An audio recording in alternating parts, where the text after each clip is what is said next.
¿Qué es lo que dice la Escritura sobre el tema de la naturaleza de Cristo? Esto en teología se le llama cristología, que es el estudio de la naturaleza de Cristo. Y en la teología adventista hay dos posiciones, que de hecho ya el pastor Bora habló de ellas, la prelaxaria y la postlaxaria. En español, eso lo que significa es que Cristo tuvo por un lado una naturaleza pecaminosa, como el resto de nosotros, que es la postlaxaria, después de la caída de Adán, o que tuvo una naturaleza sin pecaminosidad, como la que tuvo Adán, cuando fue concebido, porque a diferencia de nosotros, él no tuvo un padre terrenal. El primer punto de vista enfatiza su identidad como hijo del hombre, ¿verdad? La segunda se enfoca en su carácter único como hombre. Algunos quieren conciliar, que es la tercera postura que hay en teología, conciliar ambos puntos de vista. Una mezcla. Una exacto, diciendo que Jesús tuvo una naturaleza física pecaminosa, pero que su nacimiento fue como el nuestro, ¿verdad? Pero un nuevo nacimiento nacido del Espíritu. Así que hoy vamos a hablar de eso, y de hecho quiero enfatizar lo que ya dijimos. No se trata de que sencillamente elijas una opción. O sea, realmente no se trata de qué lado yo estoy. Se trata de que tú analices lo que dice la palabra de Dios y que tú tomes una decisión, que entiendas algo que te puede apartar de cometer ciertos errores en la práctica espiritual y que puedas ver a Cristo como lo que es realmente para ti. Tu Salvador, tu Redentor, tu sustituto y tu fuente de poder para vencer el mal. Por eso es tan importante que al analizar este tema, pastor, prestemos mucha atención y tratemos de tener la Biblia en mano en este momento, porque lo que se va a mencionar aquí, a partir de este momento, podría ayudarte en tu salvación y hacerte entender que tú no dependes de tu propia justicia, sino exclusivamente de la justicia de Jesús. Por eso es tan importante. No queremos ser tu conciencia, no queremos dominar tus pensamientos, no queremos que adoptes un bando o mi bando o el bando de alguien más, sino que queremos que analice y veamos qué dice la palabra de Dios en este escenario. Así es. La premisa que quiero establecer primero, que yo creo que todos podemos levantar la mano y decir estoy de acuerdo con eso, es que toda verdad doctrinal debe salir de la Biblia. Amén. Ahí podemos estar de acuerdo. Amén. Ahí podemos decir amén, ¿verdad? Y toda verdad doctrinal debe probarse con la Biblia. Con la palabra de Dios. De hecho, Elena White plantea también ese punto de vista. Primero yo quiero que veamos el significado lingüístico y teológico de las palabras griegas, la palabra sars, la palabra armatía, la palabra isos, homoioma, monogenes y protococos. Probablemente usted esté preguntándose ¿Y qué es esto? cuáles son estos conceptos. El pastor va a desglosar estos diferentes conceptos que me acaba de mencionar. Comencemos, pastor. Lo que queremos es que la Escritura interprete la Escritura, como debe ser. O sea, que no sea porque el pastor fulano dijo, porque tampoco yo quiero que digan, ahora es el pastor Bol contra el pastor Fernando. No. Yo no he llegado a ese nivel quizás.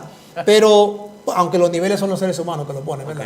Todos somos iguales ante Dios. Pero miren, lo que queremos es que la Escritura interprete la Escritura. Y yo quiero que penetremos el significado verdadero de la humanidad de Cristo, primero como descendiente de Abraham y también como descendiente de David. Y vamos a notar que hay armonía en la Biblia, porque en la Biblia no se contradice. Y también vamos a ver la misión de Cristo para salvar al hombre, lo que decía Edgar. O sea, Cristo no solo debe ser visto desde el punto de vista teológico de las palabras griegas, sino también qué fue lo que Él vino a hacer a este mundo cuando vino a salvar al hombre. Y voy a documentar con una abrumadora evidencia bíblica que Jesús de hecho sí tomó una naturaleza sin pecaminosidad en su nacimiento, espiritualmente hablando, mientras que poseyó una naturaleza física similar a las personas de su tiempo. O sea, usted menciona que Jesús tuvo un cierto tipo de fusión, pastor. O sea, él tenía la naturaleza de su tiempo en el que él se desarrolló, pero que también tenía una naturaleza peculiar y particular. Vamos a ver eso. Vamos a mirarlo, porque lo que acabo de decir es que sí, que él tomó una naturaleza sin pecaminosidad en el momento de su nacimiento, que fue espiritual, pero que también él poseyó una naturaleza física similar a nosotros. Pero cuando dije nosotros me refería a las personas de su tiempo, y eso pudiera traer un montón de preguntas. Sí. Tú me decías en off, entonces realmente Él nos entiende, realmente es nuestro sustituto o tuvo ventaja Claro, sobre nosotros, porque- etcétera, etcétera, porque etcétera. Lo que parecería, lo que parecería sugerirle es que al tener Jesús este tipo de naturaleza, parecería que tiene un cierto tipo de ventaja sobre yo, que soy pecador. Y significaría que entonces que yo me diga, pues yo tampoco puedo vencer el pecado o no tengo fuerza para pelear contra el pecado porque Jesús tuvo ventaja. Así es, miren, lo primero que quiero destacar es lo que dice Juan 1.14. Dice, y el verbo se hizo carne, el logos, la palabra se hizo carne.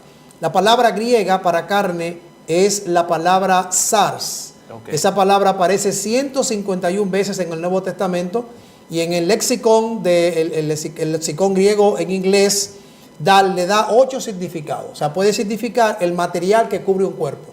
Nosotros le decimos carne, ¿verdad? Okay. Y a veces cuando pensamos en el texto, el verbo se hizo carne, ya no imaginamos a un hombre, a un ser humano, por el hecho de la carne. También puede significar el cuerpo mismo como sustancia, puede referirse a un hombre de carne y hueso, puede referirse a la naturaleza humana o moral, o mortal del ser humano, puede referirse a la corporalidad, a las limitaciones físicas, a la vida en la tierra, puede referirse también al lado externo o exterior de la vida, puede referirse al instrumento voluntario de pecado o puede referirse a la fuente de la sexualidad, como aparece en Juan capítulo 1, verso 13. De hecho, tenga su Biblia a mano, busque los textos, nosotros no vamos a tener tiempo como de leerlos todos, pero sí cuando mencionemos un texto usted lo puede anotar, lo puede escribir, lo puede revisar. O sea, Pero es notable, Edgar, que solamente uno de estos términos, el número 7, tiene algo que ver con el pecado. Okay. O sea, en el lexicón, uno de los significados de SARS, el único que tiene que ver con el pecado, revestido de piel, es el carne. 7, cuando dice que SARS significa el instrumento voluntario de pecado.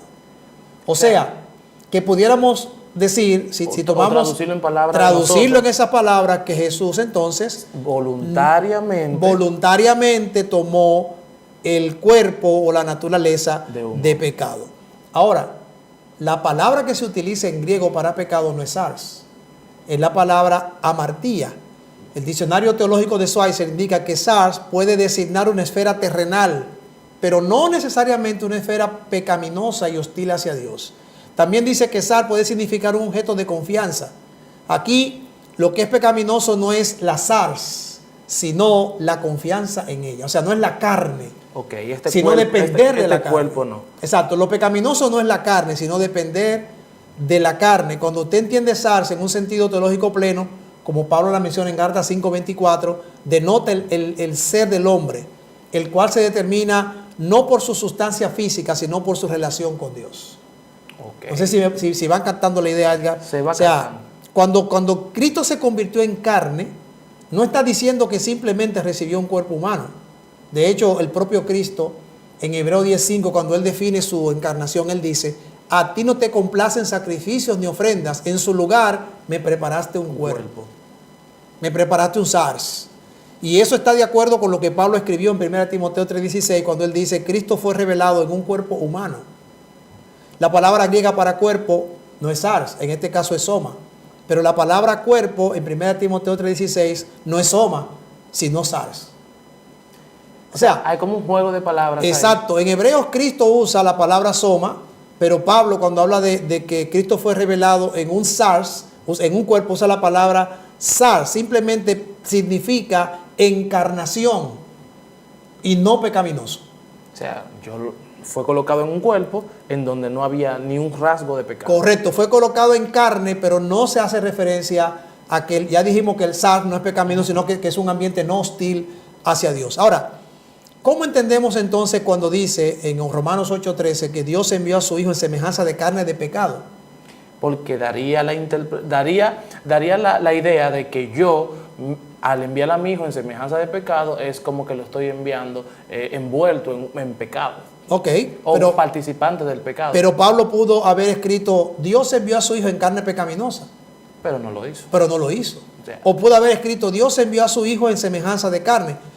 Pero no lo hizo. Lo que quiere decir esto es que su carne, o sea, lo primero, si él dice que fue enviado en carne pecaminosa, lo que está diciendo es que la carne era pecaminosa.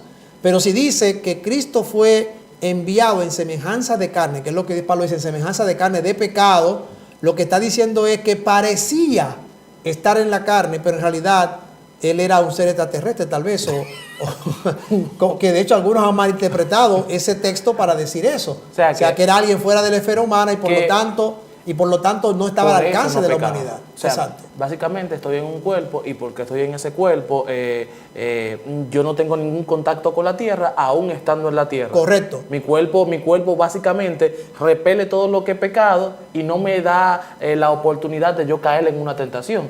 Cuando la Biblia creo que dice lo contrario. Así Jesús es. No sería tentación si no pudiera caer en tentación. Ok, mira, Pablo lo que se enfoca es en que Cristo vino en la semejanza, parecido a la carne pecaminosa. La palabra clave en el texto es la palabra semejanza. Okay. En la Biblia hay dos palabras griegas que son traducidas como semejanza. Una es isos, que significa mismo, como en Hechos 11:17, donde Dios les dio el mismo isos, el mismo don a todos los creyentes. Y la otra palabra es la palabra homoioma, que se usa en Romanos 8:13, que significa similar. Okay. Similar. Nota la diferencia. Isos, mismo. A todo el mundo. Homoioma, similar. O sea, algo parecido, pero que no. Exacto. Cristo era humano, pero no lo mismo. No lo mismo. Era humano, pero no lo mismo, porque no era pecaminoso. La Escritura es consistente en este punto. De esta forma, Filipenses 2:7 dice que Jesús se hizo semejante, ahí usa la palabra homoioma, a los seres humanos. O sea, similar, pero no es lo mismo. Otro texto, Hebreos 2:17 dice, por eso era preciso que en todo se asemejara a sus hermanos, para ser sacerdote fiel y misericordioso. Otra vez se usa la palabra homoió, o sea, similar, pero que no es lo mismo. Es